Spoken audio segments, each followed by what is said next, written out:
আসসালামু আলাইকুম রহমতুল্লাহ। একটা জরুরি বিষয় বলার জন্য ভিডিওতে আসা, সেটা হচ্ছে যে জনাব শেখ মুজিবুর রহমান উনি বলেছিলেন পাকিস্তানদেরকে ভাতে মারবে, পানিতে মারবে। কিন্তু সত্যি সত্যি তার মেয়ে আমাদেরকে পানিতে মারার চেষ্টা করছে, যেটা সম্পূর্ণ রাষ্ট্রদ্রোহিতার সামিল। আরেকটা বিষয় আপনাদেরকে মনে করিয়ে দিই, যারা হিন্দু ভাইরা আছে, যারা হাতে রাখি বাঁধে অর্থাৎ লাল সুতা বা কাপড়, এরা কিন্তু প্রকৃত অর্থেই যদি আমি এটাকে ব্যাখ্যা করি তাহলে এটা দাঁড়ায় আছে রাষ্ট্রদ্রোহিতা।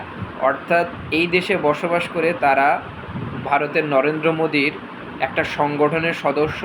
তারা ভারতকে জিন্দা করার জন্য হিন্দুদেরকে শক্তপোক্তভাবে শুধু স্থায়িত্ব করার জন্য তারা এই সংগঠনকে পরিচালনা করে, যেটা রাষ্ট্রদ্রোহিতা। আর রাষ্ট্রদ্রোহিতা সর্বোচ্চ যে শাস্তি, সেই শাস্তি তারা প্রাপ্য।